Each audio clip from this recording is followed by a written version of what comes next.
Hello and welcome to the commerce at home.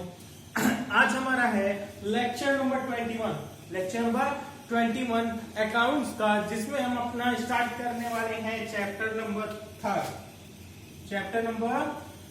Chapter का क्या नाम है? Retirement and death. रिटायरमेंट या डेथ किसका? पार्टनर्स का।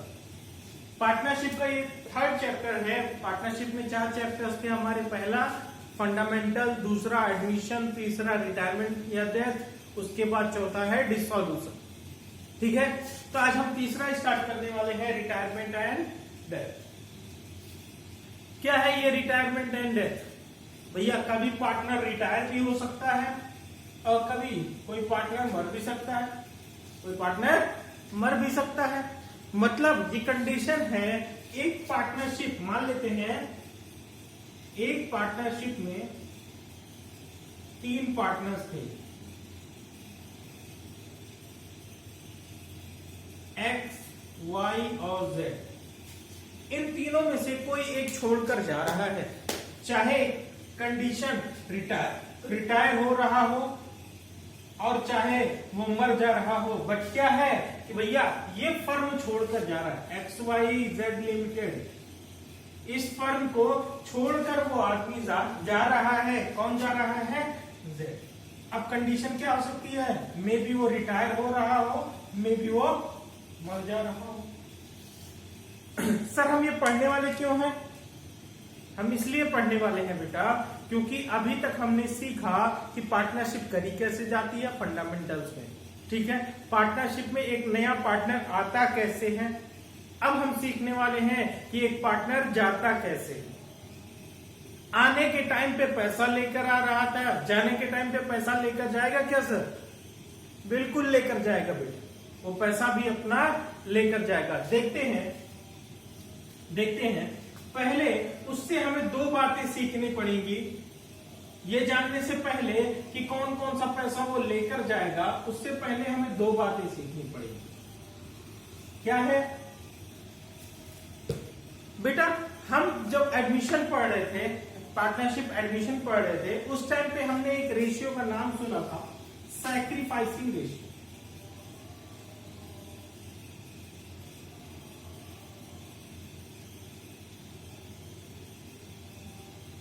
क्या था ये सैक्रिफाइसिंग रेशियो? सर हम भूल गए, फिर से बता दीजिए। ठीक है बेटा, हम बताते हैं क्या है सैक्रिफाइसिंग रेशियो। मान लेते हैं ए और बी 2 पार्टनर, ए और बी 2 पार्टनर। इन्होंने सोचा, ये जैसे कि आधा आधा प्रॉफिट बांट ले रहे थे। अभी तक प्रॉफिट में आधे आधे के हिस्सेदार थे। इससे कहा सी ने कहा कि भैया हमको भी इसी पार्टनरशिप में ज्वाइन करा लो, हम भी ये बिजनेस करना चाहते हैं और तुम लोगों के साथ करना चाहते हैं। तो कहा ठीक है भैया, ठीक है आप कर लो, हमारे साथ ही कर लो, लेकिन आपको पैसा लेके आना पड़ेगा कैपिटल्स का, गुडविल का, है ना, गुडविल प्रीमियम,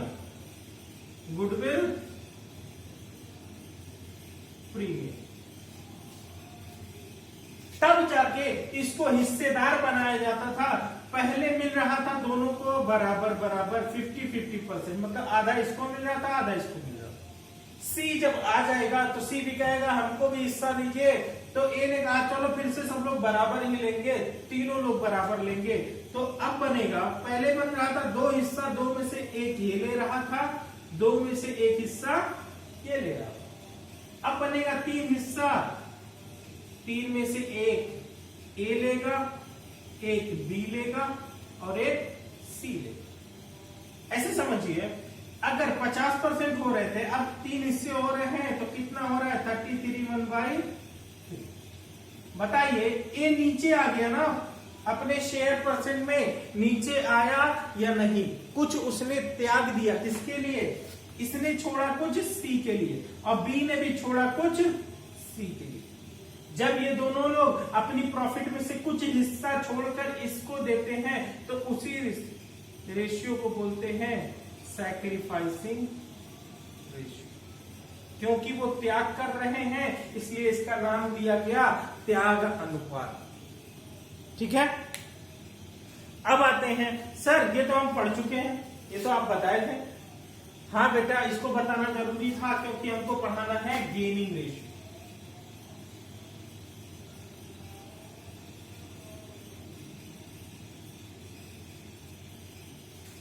क्या होता है गेनिंग रेशियो, एक बात बताइए।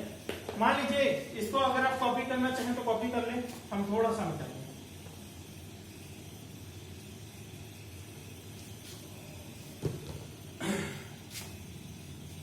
मान लेते हैं x, y और z,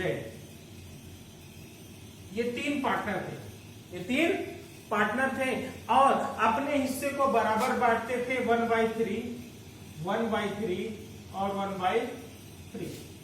33% सब लोग ले रहे थे, 33 सही 1/3, 33 1/3। ठीक है, अब इन्होंने कहा कि भैया जेड साहब आप बहुत बूढ़े हो चुके हैं, 70 साल के हो गए, अरे यार अब तो बिजनेस छोड़ दो, अब आपसे काम नहीं होता। तो जेड ने कहा ठीक है भैया हम छोड़ के जा रहे हैं, हम रिटायरमेंट ले रहे हैं। क्या ले रहे हैं? रिटायरमेंट। भैया अभी मारते नहीं है उनको, 70 साल के हुए हैं, अभी जान ना ली जाए, डेथ का केस नहीं पढ़ रहे हैं, रिटायरमेंट के बारे में बात करते हैं। केसेस दोनों सेम है, बहुत छोटा सा अंतर है, अभी मैं बता दूंगा क्या है। ठीक है, ये छोड़कर जा रहे हैं, रिटायरमेंट ले रहे हैं। अब बताइए, अब जो 100% प्रॉफिट होगी, अब जो 100% प्रॉफिट होगी, क्या उसमें जेड हिस्सेदार रह पाएगा? फ्यूचर में जब कभी प्रॉफिट होगी तो क्या उसमें जेड रहेगा? जेड क्यों रहेगा? जेड तो छोड़कर जा चुका। अब इनकी प्रॉफिट बढ़ गई, मान लेते हैं एक्स और वाई ने तय किया कि चलो जेड चला गया, कोई बात नहीं, अभी भी हम दोनों बराबर ही साझेदार रहेंगे। तो इसने कहा तुम भी 50% ले लेना और हमको भी 50% दे देना। पहले पा रहे थे 33 1/3%, उससे बढ़कर इंक्रीज हो गए, कितना हो गए? 50%। तो बताइए, यहां सैक्रिफाइस कर रहे थे और यहां ज्यादा पा रहे हैं, यहां क्या कर रहे हैं? गेन कर रहे। इसी को बोलते हैं गेनिंग रेशियो।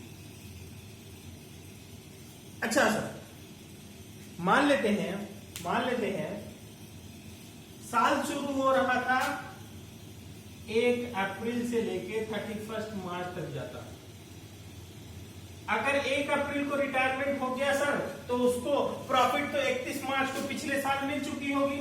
1 अप्रैल को कोई प्रॉफिट में हिस्सा नहीं मिलेगा सर उसको। हाँ बेटा, उसको कोई हिस्सा तब नहीं मिलेगा, कौन सी प्रॉफिट में? फ्यूचर में सॉरी, जो अभी तक की प्रॉफिट वो पा चुका है। 31 मार्च पिछले साल की प्रॉफिट वो पा चुका है, 1 अप्रैल को ही वो रिटायरमेंट ले रहा है। तो बताइए, क्या उसको इस साल में उसने कुछ भी काम किया? इस साल में उसने कुछ भी काम नहीं किया, इसलिए प्रॉफिट में कोई हिस्सा नहीं मिलेगा। सर क्या क्या पाएगा तब? चलिए डिटेल में बात कर लेते हैं, जल्दी से कॉपी कर लीजिए आप लोग, पॉज करके थोड़ी डिटेल में बात कर लेते हैं। और इस लेक्चर में यही थ्योरी है बेटा, यही समझना आपको जरूरी है। जब आप अपनी बुक खोल के पढ़ेंगे तो आपको सारी बात समझ में आ जाएगी। अगर ये बात सुन लीजिए आप लोग ध्यान से तो, ठीक है। चल बताइए, एक आदमी आता था तो कैपिटल लेके आता था, एक आदमी आता था तो कैपिटल लेके आता था, तो जब जाएगा तो क्या कैपिटल लेके नहीं जाएगा? ऐसे लिख लेते हैं एक heading, total amount payable to retiring partner.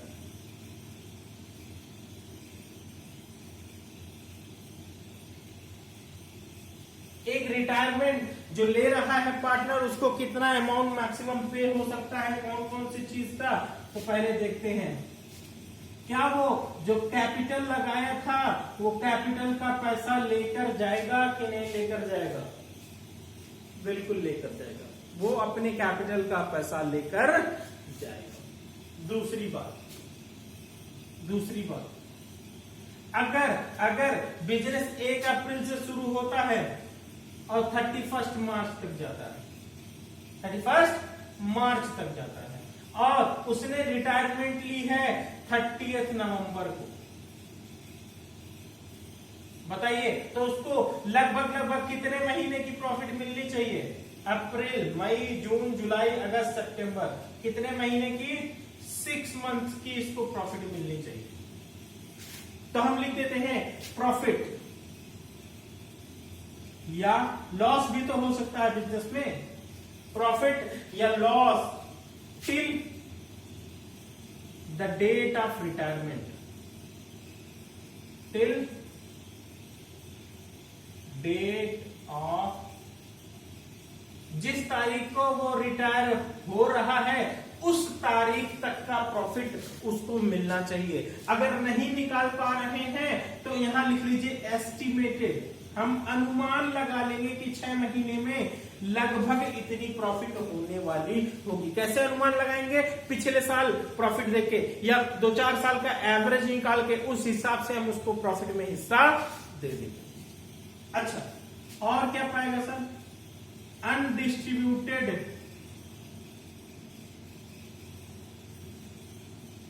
Profit या लॉस या रिजर्व, कोई ऐसी प्रॉफिट हो या लॉस हो या रिजर्व हो, कुछ बचा पैसा था या नुकसान का पैसा था, वो या तो भर के जाएगा या तो लेके जाएगा। पिछले साल की प्रॉफिट कमाई गई थी 1 लाख रुपए, अभी तक बांटी नहीं गई है, वैसे फर्म में पड़ा हुआ है। अब बताइए, अब जेड रिटायर होके जा रहा है, क्या पिछले साल वाली प्रॉफिट जो बची हुई रखी हुई थी क्या वो लेके नहीं जाएगा? बिल्कुल लेके जाएगा। तो क्या है? ऐसी कोई भी प्रॉफिट जो अभी तक बांटी नहीं गई थी, ऐसा कोई भी लॉस जो बांटा नहीं गया था, ऐसा कोई भी रिजर्व जो बांटा नहीं गया था, तो अब बांट दिया जाएगा। ठीक है,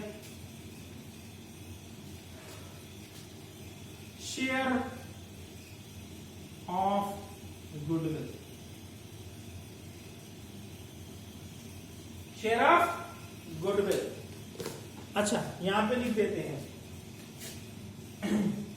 शेयर ऑफ गुडविल वो अपना लेके जाएगा, क्योंकि XYZ तीनों मिलके बिजनेस कर रहे थे, तो Z की भी कोई साझेदारी नहीं होगी उस बिजनेस को बढ़ाने में। इसलिए Z भी क्या करेगा? कहेगा भैया आज तक जितनी गुडविल हम लोग बनाए हैं उस गुडविल का पैसा हम लेकर जाएंगे। ठीक है, अच्छा, और क्या? JLP, कभी कभी ऐसा होता है 2-3 पार्टनर होते हैं, ज्वाइंट लाइफ पॉलिसी लिए होते हैं, ज्वाइंट लाइफ पॉलिसी लिए होते हैं, तो क्या करते हैं बताइए? हम तुम और एक और लड़का तीनों मिलकर JLP लेके रखे हैं, लाइफ इंश्योरेंस लेके रखे हैं, सॉरी ज्वाइंट लाइफ पॉलिसी लेके रखे हैं, तो बताइए हम जा रहे हैं छोड़ के, क्या तुमसे JLP का पैसा नहीं मांग के जाएंगे? उसकी सरेंडर वैल्यू का पैसा लेकर हम जाएंगे जितना हमारा हिस्सा होगा। ठीक है, अच्छा, और क्या? अगर कुछ आउटस्टैंडिंग, कुछ और बाकी हो, जैसे कि जेड ने कुछ लोन देकर रखा था, जेड ने बिजनेस को कुछ लोन देकर रखा था, बताइए वह लेके जाएगा कि नहीं लेके जाएगा? बिल्कुल लेके जाएगा। कुछ आउटस्टैंडिंग, अच्छा, salary, commission etcetera, salary, commission, है ना, इंटरेस्ट ऑन कैपिटल, ये सब लेके जाएगा कि नहीं? कोई भी रेमुनेरेशन मिल रहा हो, पारिश्रमिक जिसको बोलते हैं, रेमुनेरेशन, REMUNERATION, रेमुनेरेशन, पारिश्रमिक बोलते हैं। कोई मेहनताना कुछ मेहनत का काम उसने किया हो अगर, तो बताइए उसको उसका मेहनताना मिलना चाहिए कि नहीं मिलना चाहिए? जाते वक्त उसको उसका सारा पैसा जितना भी बाकी होगा, मान लो एक्स वाई जेड तीनों चला रहे थे, तो जब जेड जा रहा है तो एक्स वाई क्या कहते हैं, जितना हो भैया सारा का सारा हिसाब तुम करवा लो। अच्छा, कोई रिवैल्यूएशन हो, हम बनाते हैं ना revaluation account, revaluation of asset and liabilities, revaluation of asset and liability. Admission के टाइम पे रिवैल्यू कर रहे थे ना, उसी की तरह यहाँ भी रिवैल्यूएशन बनता है और रिवैल्यू की जाती है। हो सकता है प्रॉफिट है, हो सकता है लॉस है, तो वो पैसा लॉस का या तो भर के जाएगा या तो रिवैल्यूएशन की प्रॉफिट में वो अपना हिस्सा मांग कर जाएगा। अच्छा, जेड ने कोई ड्राइंग करी हो तो बताइए उस पैसे को भर के जाएगा कि नहीं भर के जाएगा? भरेगा, वो तभी जाने को मिलेगा, अदरवाइज नहीं जाने को मिले। इंटरेस्ट ऑन ड्राइंग हो वो भी भर के जाएगा, कुछ लॉस वगैरह हो वो भी भर के जाएगा और सारी प्रॉफिट लेकर जाएगा, जितना उसका हिस्सा बनता है वो सारा पैसा वो लेकर जाएगा। तो ये थी थ्योरी वाली बात कि भैया रिटायरमेंट और एडमिशन में थोड़ा बहुत अंतर है, सब कुछ वैसे बनता है, बट लास्ट में मैं 2-3 बातें बता दूं क्या क्या चेंज हो सकता है। बहुत माइनर सा चेंज है बेटा, बहुत ज्यादा चिंता करने की जरूरत नहीं है, और बाकी सब वैसे ही पढ़ना है जैसे हम एडमिशन में पढ़ रहे थे, वैसे ही सब कुछ यहाँ भी पढ़ना है। यहाँ वहां जाके एक पार्टनर बढ़ जाता था, यहाँ एक पार्टनर घट जाएगा। ठीक है, मान लीजिए हम बना रहे कैपिटल अकाउंट, 3 पार्टनर थे,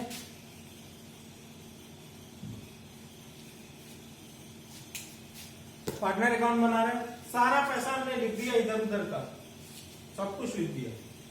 बैलेंस करने के टाइम पे हम लिखते थे ना, to balance CD X Y Z, X Y Z, 3 partner थे। देखो जेड रिटायर हो रहा है, ऐसे गोल बना देते हैं जो रिटायर हो, एक्स और वाई तो रह गए, एक्स और वाई तो रह गए, उनका बैलेंस जैसे बैलेंस सीडी आप निकालते थे वैसे ही निकलेगा। ठीक है, बट जेड जा रहा है, जेड का यहां पैसा न लिखकर 2, अगर उसको पैसा तुरंत दे रहे हैं हम कैश या बैंक, कैश या बैंक लिख देंगे, पर अगर पैसा तुरंत नहीं दे रहे तो हम क्या बना लेंगे उसको, या ब्रैकेट में लिख देते हैं, किस नाम से चढ़ा देंगे, जेड्स लोन अकाउंट, जेड्स। अच्छा, ये बात कब कैश लिखना है, जब हमारे क्वेश्चन में बताया होगा कि हमने तुरंत पेमेंट कर दी, तो हाँ तभी हमको कैश या बैंक लिखना है। अगर क्वेश्चन में कुछ नहीं बोल रहा, साइलेंट है, तो उसके लोन में चढ़ा देंगे। अच्छा, ऐसा भी तो हो सकता है सर कि 50 लाख उसको देना है, अब मैं 25 दे रहा हूं, 25 बकाया रख रहा हूं, तो भैया 25 कैश में लिखेंगे, 25 लाख हम कहां लिखेंगे, कैश में, और 25 लाख कहां, लोन में चढ़ा देंगे।